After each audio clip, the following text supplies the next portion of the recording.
देखिए बेटा 13 कहता है the letter of the word Tuesday be arrange in a line. Tuesday को आपने अरेंज करना है।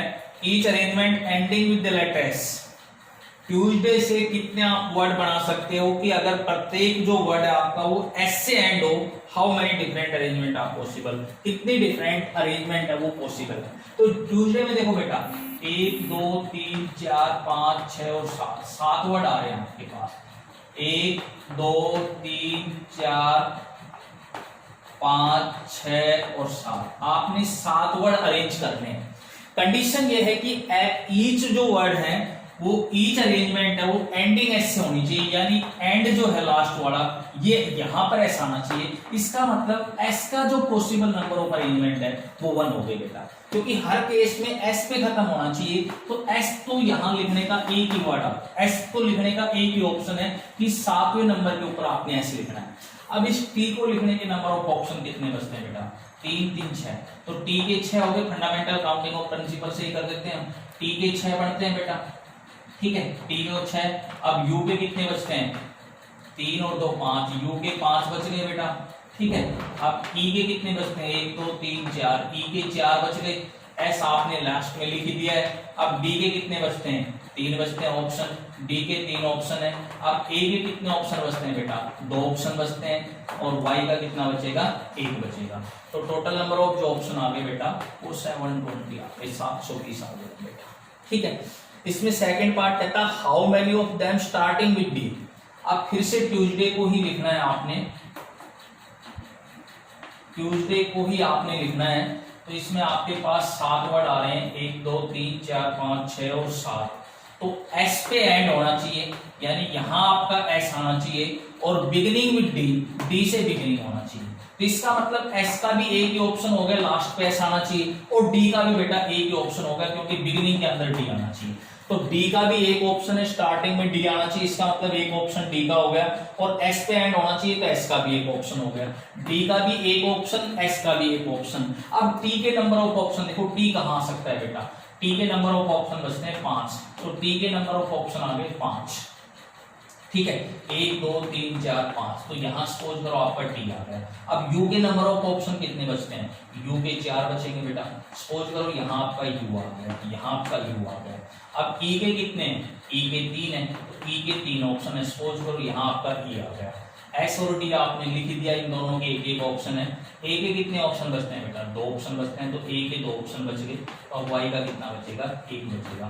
फंडामेंटल काउंटिंग ऑफ प्रिंसिपल इसकी गुणा करोगे 120 आपके टोटल, ठीक है। तो टोटल कितने आ जाएगी? 120 आ जाएगी। क्वेश्चन नंबर 14 बेटा, क्वेश्चन नंबर 14 कहते हैं आपसे how many different words can be form letter of the word combine. अब आप कंबाइन से कितने वर्ड बना सकते हो? इस कंबाइन से टोटल कितने वर्ड आप बना सकते हो? The vowel always remain together. अगर वोल आपके एक साथ आए, इस कंबाइन से टोटल कितने वर्ड आप बना सकते हो? वाउल एक साथ आने चाहिए। तो वाउल क्या है बेटा? ए ई आई ओ और यू, ये एक साथ आना चाहिए। तो यहां वाउल क्या क्या है? ओ आई और ई, ये तीनों एक साथ आने चाहिए, ठीक है। तो वाउल एक साथ आने चाहिए, तो आप लिख दोगे इसको, वाउल को एक साथ आने चाहिए। तो सी एम बी एन को लिख करके, और वाउल एक साथ आने चाहिए, ओ आई और ई, ये तीनों एक साथ आने चाहिए बेटा, ठीक है। आपने ऐसे लिखना है कि जो वाउल है इसके अंदर वो तीनों एक साथ आने चाहिए। तो जैसे कि मैंने आपसे पहले क्वेश्चन नंबर 10 11 9 10 के अंदर बताया था कि ये कंबाइन एक साथ आएंगे बेटा, तो हमेशा ही एक वर्ड काउंट होगा। तो एक ये और 4 ये, तो टोटल आपके वर्ड हो गए 5। तो इन 5 वर्ड के नंबर ऑफ अरेंजमेंट कितनी होगी? 5 वर्ड के नंबर ऑफ अरेंजमेंट हो गई आपके पास 5 का फैक्टोरियल। 5 वर्ड की नंबर ऑफ अरेंजमेंट कितनी हो गई? 5 फैक्टर। बेटा 4 तो ये हो गए भाई, हो सकता है एम आगे आ जाए, फिर बी आए, फिर सी आए, फिर एन आए, ये तीनों साथ आने हैं, ओ आई ई आए, ठीक है। हो सकता है आपका बी आए, फिर सी आए, फिर एम आए, फिर ये तीनों साथ आ जाए, ओ आई ई और फिर एन आ जाए। तो 4 ये और 1 ये तीनों हमेशा साथ रहेंगे, तो 5 को अरेंज करने का हो गया 5 फैक्टोरियल, ठीक है। 5 का फैक्टोरियल हो गया बेटा 120, ठीक है। अब जरूरी थोड़ी है कि ये जो वाउल है वो ऐसे ही आएंगे बेटा, इस वाउल भी तो अरेंज होके आ सकते हैं भाई। वाउल में ये कहेगा कि सर ओ ही पहले क्यों आए, हो सकता है आई आगे आ जाए फिर ओ आए फिर ई आए, हो सकता है आपका ओ आगे आए लेकिन फिर ई आए फिर आई आए, फिर ओ आई ई आ जाए, फिर आई ई ओ आ जाए, और फिर ई आई ओ आ जाए, ई ओ आई आ जाए। तो ये वाउल भी तो अरेंज होके लिख सकते हैं बेटा हम इनको। तो इन वाउल को अरेंज करके भी हम कितने टाइप से लिख सकते हैं, 6 टाइप से वाउल भी अरेंज हो सकते हैं बेटा।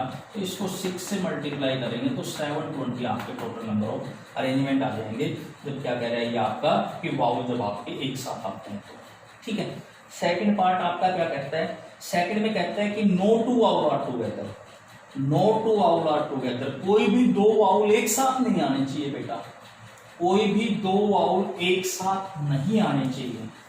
तो कोई भी 2 वाउल एक साथ नहीं आने चाहिए, तो आप पहले क्या करो, कॉन्सोनेंट को अरेंज करो। कॉन्सोनेंट को अरेंज कर दिया तो कॉन्सोनेंट आ गया CMBN, यही है बेटा। तो कॉन्सोनेंट 4 हैं आपके पास, इन 4 कॉन्सोनेंट को अरेंज करने के नंबर ऑफ मेथड हो गए बेटा 4 फैक्टोरियल। 4 कॉन्सोनेंट है, चारों कॉन्सोनेंट्स को अरेंज कर दोगे तो आप हो गए 4 के फैक्टोरियल। अब आपके पास देखिए बेटा पोजीशन 1 2 3 4 और 5, इन 5 पोजीशंस के अंदर मैं कहीं पर भी वोल को लिख देता हूँ, यहाँ ओ लिख देता हूँ, यहाँ आई और यहाँ ए लिख देता हूँ। तो देखिए कहाँ वाउल एक साथ आ रहे हैं, तीनों कहीं भी नहीं आ रहे बेटा। अगर मैं कोई भी 2 वाउल एक साथ नहीं आनी चाहिए, यहाँ ओ यहाँ आई यहाँ ए लिखता हूँ, अब भी कोई भी 2 वाउल क्या है एक साथ नहीं आ रहे। तो वाउल को लिखने के नंबर ऑफ ऑप्शन जो यहाँ बनते हैं बेटा मेरे पास 1 2 3 4 5, 2 2 4 और 1 5 ऑप्शन बन गए। और मुझे वाउल जो है वो अरेंज करते हैं बेटा 3, 5 मेरे पास पोजीशन हो गई, और इन 5 पोजीशंस के अंदर मुझे नंबर ऑफ वाउल जो अरेंज करने हैं वो ओ आई ई 3 वाउल अरेंज करना है। तो 4 का फैक्टोरियल 24 हो गया, और ये हो गया बेटा 5 फैक्टोरियल अपॉन 5 माइनस 3 का फैक्टोरियल। तो ये आपका आएगा बेटा 24 इंटू 5 का फैक्टोरियल, 5 4 इंटू 3 इंटू 2 का फैक्टोरियल, और नीचे भी आपका आ गया 2 का फैक्टोरियल। तो 24 इंटू 60, तो 1440 ये बेटा आपके टोटल नंबर ऑफ ऑप्शन आ जाएंगे, ठीक है। क्वेश्चन नंबर 15 कहता है in how many way can be letter of the word fraction be arrange no two vowel are together. Fraction को आपने अरेंज करना है show that the no two vowels are together. Fraction को आपने arrange करना है बेटा FRACTION। और ये जो अभी अभी हमने पार्ट किया था कि ये किया था आपने कंबाइन के अंदर कि कोई भी 2 वाउल एक साथ नहीं आने चाहिए, उसी तरह यहाँ फ्रैक्शन में कहता है कि कोई भी 2 वाउल एक साथ नहीं आने चाहिए, so that the no two vowel are together. कोई भी 2 वाउल एक साथ नहीं आने चाहिए। तो बेटा आप इसी क्वेश्चन की तरह करोगे, आप पहले कॉन्सोनेंट को अरेंज कर दोगे FRCTN को अरेंज करोगे, उसके बाद ये 5 हो गए, 5 को अरेंज करोगे, उसके बाद वाउल को फिल करने के आप ऑप्शन देखोगे, 6 ऑप्शन आते हैं और वाउल कितने अरेंज करने हैं। सेम उसी क्वेश्चन की तरह से आप इसको कर लोगे बेटा। क्वेश्चन नंबर 16 के ऊपर आते हैं बेटा। क्वेश्चन नंबर 16 कहता है कि find the arrangement in the letter of word subjection. ये आपका है SUBJECTION। इस सब्जेक्शन को आपने अरेंज करना है when the relative position of the vowel and consonants are not change. Relative position of vowel और कंसोनेंट जो है बेटा वो उसकी चेंज नहीं होनी चाहिए। Relative position of vowel and consonants, consonant और वाउल की रिलेटिव पोजीशन जो है बेटा वो चेंज नहीं होनी चाहिए। ये कह रहा है कि इस सब्जेक्शन के अंदर टोटल 10 वर्ड्स आ रहे हैं। ये कहता है कि relative position of vowel and consonants not change.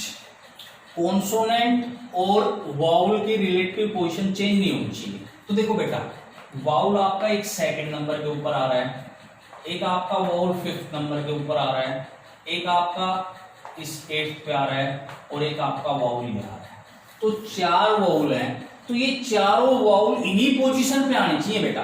जैसे सेकंड नंबर के ऊपर वाउल आ रहा था तो यहाँ वाउल भी आना चाहिए। अब वो वाउल आपका जरूरी नहीं है यहाँ यू है तो यू ही आएगी, यहाँ आपका आई भी आ सकता है, यहाँ आपका ई भी आ सकता है, यहाँ आपका ओ भी आ सकता है। तो 4 वाउल है, 4 पोजीशन है, तो 4 वाउल इन चारों पोजीशन पर आने चाहिए। यानी यहाँ यू था तो यहाँ आपका आई भी आ सकता है, यहाँ आपका ओ भी आ सकता है, यहाँ आपका ई भी आ सकता है।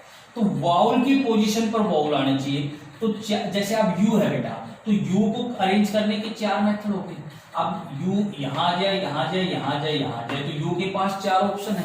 अब देखो ई जो आपका वाउल है, इस ई वाउल के पास आपके पास 3 ऑप्शन बचते हैं। सपोज करो ई आपका यहाँ आ गया तो ई के पास 3 ऑप्शन हो गए। अब देखो आपका वाउल आई बचता है, तो आई के पास कितने ऑप्शन है? 2 ऑप्शन बचते हैं बेटा। आई के पास कितने ऑप्शन है? 2 ऑप्शन है। तो इस आई के पास नंबर ऑफ ऑप्शन 2 हो गए और इस लास्ट क्या बचेगा? ओ के पास 1 ऑप्शन। तो वाउल के जो ऑप्शन बचते हैं, नंबर ऑफ ऑप्शन किसके पूछ रहे हैं बेटा ये question? The relative position of vowel and consonant. तो वाउल के जो ऑप्शन आए वो आगे 4 इंटू 3 इंटू 2 इंटू 1। तो वाउल के आगे आपके पास 24 ऑप्शन। ठीक है बेटा। अब कॉन्सोनेंट के देखो,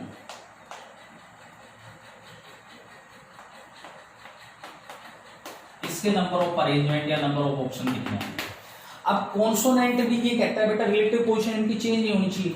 यानी यहां एस आ रहा है तो इस पोजीशन पर आपका कॉन्सोनेंट ही आना चाहिए। तो देखिए ये आपके पास बचता है एस, बी, जे, सी, टी और एम।